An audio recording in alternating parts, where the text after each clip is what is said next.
السلام علیکم ناظرین۔ جنات آگ سے پیدا کی گئی ایک ایسی مخلوق جو نہ ہمیں دکھائی دیتی ہے بلکہ ہم ان کو سن بھی نہیں سکتے، مگر وہ ہمارے آس پاس ہی رہتے ہیں۔ جن ایک ایسی مخلوق ہیں جو جس کی چاہیں شکل اختیار کر سکتے ہیں، جن میں بعض جانوروں کی شکل کے بھی ہوتے ہیں اور ان میں کچھ اچھے بھی ہوتے ہیں اور کچھ برے بھی، لیکن رمضان المبارک میں برے جنوں کو قید کر لیا جاتا ہے، جن میں بعض مرد و عورت بھی ہوتے ہیں۔ تو کیا کچھ جنات ایسے بھی ہوں گے جو جنت میں داخل ہو سکیں گے؟ اور کیا جنت میں انسان اور جنات ساتھ ساتھ رہیں گے اور ایک دوسرے کو دیکھ سکیں گے؟ تو ناظرین، آج اس ویڈیو میں ہم اسی تعلق سے بات کریں گے۔ ویڈیو کو آخر تک ضرور دیکھیں تاکہ آپ کے علم میں اضافہ ہو سکے اور ہماری محنت کارگر ثابت ہو۔ خدائے وحدہ لا شریک جو ہر شے پر قادر ہے، اس نے نہ جانے کیسی کیسی مخلوقوں کو پیدا فرمایا کہ جن کا شمار ناممکن ہے۔ علماء کے قول کے مطابق اللہ تعالیٰ نے 20,000 مخلوقوں کو پیدا فرمایا، جن میں ایک مخلوق جن بھی ہے۔ جنوں اور شیطانوں کی دنیا انسانوں کی دنیا سے بہت بڑی ہے۔ روایتوں میں ہے کہ انسان جنوں کا 10واں حصہ ہیں۔ اللہ اکبر۔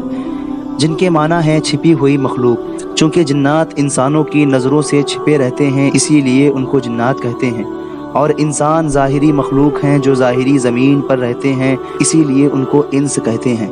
حضرت ابو العالیہ بیان فرماتے ہیں کہ جناتوں کو جمعرات کے دن پیدا کیا گیا۔ جنات 3 طرح کے ہوتے ہیں، ایک وہ جن کے پر ہوتے ہیں اور وہ ہوا میں اڑ سکتے ہیں، دوسرے وہ جو جانوروں کی شکل کے ہوتے ہیں، اور تیسرے وہ جو انسانوں کی طرح ہوتے ہیں اور ان کا روز محشر حساب و کتاب بھی ہوگا۔ حضرت شیخ عبد الوہاب بیان فرماتے ہیں کہ جنات دنیا میں انسانی نظروں سے چھپے ہوئے رہتے ہیں، مگر جنت میں انسانوں کے ساتھ مل جل کر رہیں گے اور ایک دوسرے کو نظر آیا کریں گے۔ حضرت ابن عباس رضی اللہ تعالیٰ عنہ بیان کرتے ہیں کہ کتے جنات کی ایک قسم ہیں اور یہ ضعیف قسم کے جنات ہوتے ہیں۔ قرآن مجید میں 118 جگہ جنات و ملائکہ کا ذکر کیا گیا ہے۔ عبد الوہاب بن مفتی نے عجائب القصص میں جنات کے بارے میں لکھا ہے کہ جنوں کی پیدائش کا واقعہ کچھ یوں ہے کہ اللہ تعالیٰ نے اپنی قدرت سے ایک آگ پیدا فرمائی تھی۔ اس آگ میں نور بھی تھا اور ظلمت بھی۔ نور سے فرشتے پیدا کیے اور دھوئیں سے شیطان، اور آگ سے جناتوں کو پیدا فرمایا۔ چونکہ فرشتے نور سے پیدا ہوئے تھے، وہ اپنی فطرت کے حساب سے اللہ تعالیٰ کی اطاعت میں مصروف ہو گئے۔ شیطان چونکہ ظلمت سے پیدا ہوئے تھے، اسی لیے وہ کفر و ناشکری اور سرکشی میں مبتلا ہو گئے۔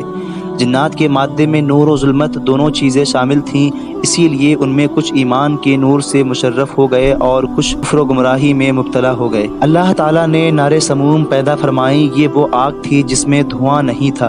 اس آگ سے اللہ تعالیٰ نے جنوں کو پیدا فرمایا اور اس کا ذکر قرآن مجید کی سورہ حجر میں کیا گیا ہے۔ اللہ تعالیٰ بیان فرماتا ہے وَالْجَانَّ خَلَقْنَاهُ مِن قَبْلُ مِن نَارِ السَّمُومِ۔ اللہ تعالیٰ نے اس جان سے ایک عظیم مخلوق پیدا فرمائی، اس کا نام مارج رکھا اور اس کے لیے ایک بی بی مرجا نامی پیدا فرمائی۔ اس جوڑے سے جنات کی نسل آگے بڑھی اور ان کے بہت سے قبیلے پیدا ہوئے۔ روایتوں میں آتا ہے کہ جناتوں کی نسل بڑھنے کا عالم یہ تھا کہ ان کے ایک حمل سے ایک لڑکا اور ایک لڑکی پیدا ہوتی تھی۔ جب ان کی 70,000 اولادیں ہو گئیں اور اس کے بعد بھی ان میں شادی بیاہ کا سلسلہ جاری رہا تو ان کی اولادوں کا کوئی حد و حساب نہ رہا۔ ابلیس نے بھی بنو الجان کی ایک لڑکی سے شادی کر لی اور اس کی بھی بہت سی اولادیں ہوئیں۔ جب جن اور جان کی نسل کے لیے دنیا میں رہنے کی جگہ نہ بچی تو اللہ تعالیٰ نے جان کو ہوا میں رہنے کے لیے مقام عطا فرمایا اور ابلیس اور اس کی اولادوں کو پہلے آسمان میں رہنے کی جگہ دی اور دونوں کو اپنی اطاعت اور عبادت کا حکم دیا۔ اب چونکہ زمین خالی ہو چکی تھی، زمین پر اللہ کا ذکر کرنے والا کوئی نہ رہا، تو آسمان اپنی بلندی اور رہنے والوں کی نسبت سے زمین پر فخر کرنے لگا۔ اسی لیے پھر اللہ تعالیٰ نے جناتوں کو زمین پر آباد کیا۔ اور ناظرین، آپ کی نالج کے لیے بتا دیں کہ اللہ تعالیٰ نے جناتوں کو حضرت آدم علیہ السلام کی پیدائش سے 60,000 سال پہلے آباد فرمایا تھا۔ جنات جب زمین پر آباد ہوئے تو وہ آپس میں ایک دوسرے سے حسد کرنے لگے اور ان کے بیچ لڑائی جھگڑا فساد قتل و غارت خون و خرابہ ہونے لگا۔ جس طرح اللہ تعالیٰ نے انسانوں کی ہدایت کے لیے بے شمار نبی اور رسول بھیجے، اسی طرح اللہ تعالیٰ نے جناتوں کی ہدایت کے لیے نبیوں کو بھیجا۔ حضرت کعب بن احبار رضی اللہ تعالیٰ عنہ بیان فرماتے ہیں کہ اللہ تعالیٰ نے جناتوں کی ہدایت کے لیے سب سے پہلے عامر بن عمیر بن مائک بن مارد بلجان کو بھیجا، لیکن جناتوں نے انہیں اپنی شرکسی کے جنون میں قتل کر دیا۔ پھر اللہ تعالیٰ نے دوسرے نبی سائق بن مائک بن مارد بلجان کو جناتوں کی ہدایت کے لیے بھیجا، لیکن وہ بھی جناتوں کے ہاتھوں شہید ہو گئے۔ حضرت کعب بن احبار بیان فرماتے ہیں کہ جنوں کی شرکسی اور بد کرداری کو دیکھتے ہوئے حق تعالیٰ نے 800 سال میں 800 نبی بھیجے۔ ہر سال ایک نبی ان کی ہدایت کے لیے آتا، لیکن وہ اپنی شرکسی اور بدفعلی کے عوض ان کو قتل کر دیتے۔ پھر اللہ تعالیٰ نے عزازیل کو حکم دیا، جو اس وقت اللہ تعالیٰ کے نزدیک بہت عزیز تھا۔ ناظرین، آپ کو بتاتے چلیں کہ عزازیل یہ وہی ہے جس کو آج ہم اور آپ شیطان کے نام سے جانتے ہیں۔ یہ وہی ہے جو ملائکہ کا سردار ہوا کرتا تھا۔ جب اللہ تعالیٰ نے تمام فرشتوں کو حضرت آدم علیہ السلام کو سجدہ کرنے کا حکم دیا تو سب فرشتوں نے سجدہ کیا، لیکن عزازیل نے اپنے تکبر کی وجہ سے سجدہ کرنے سے انکار کر دیا، تو اللہ تعالیٰ نے اسے جنت سے نکال کر زمین پر پھینک دیا تھا۔ فی المختصر یہ کہ اس وقت تک حضرت آدم علیہ السلام کی پیدائش نہیں ہوئی تھی، اسی لیے عزازیل بارگاہ خدا مدی میں بہت مقبولیت رکھتا تھا۔ اللہ تعالیٰ نے اسے حکم دیا کہ اپنے ہمراہ فرشتوں کی ایک جماعت لے کر جاؤ اور جناتوں کو زمین سے نکال کر پہاڑوں اور جزیروں کی طرف ڈھکیل دو۔ چنانچہ عزازیل نے ایسا ہی کیا۔ اس نے اپنے ساتھیوں کے ساتھ مل کر جناتوں کو مار مار کر پہاڑوں اور جزیروں میں۔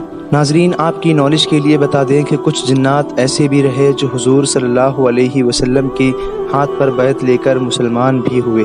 اللہ تعالیٰ کا کروڑوں احسان ہے کہ اس نے ہمیں انسان جیسی مخلوق میں پیدا عطا فرمایا اور حضور صلی اللہ علیہ وسلم کا امتی بنا کر بھیجا۔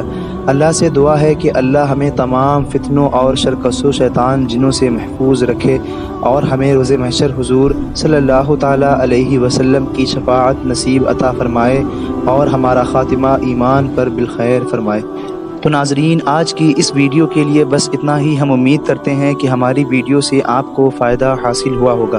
اگر ہماری یہ ویڈیو آپ کو پسند آئی ہو تو آپ ہمارے چینل لیجنڈز آف اسلام کو سبسکرائب کر لیں تاکہ اسی سے ریلیٹڈ نالجبل اور ہسٹریکل ویڈیوز آپ تک پہنچتی رہے اور آپ کے علم میں اضافہ ہوتا رہے۔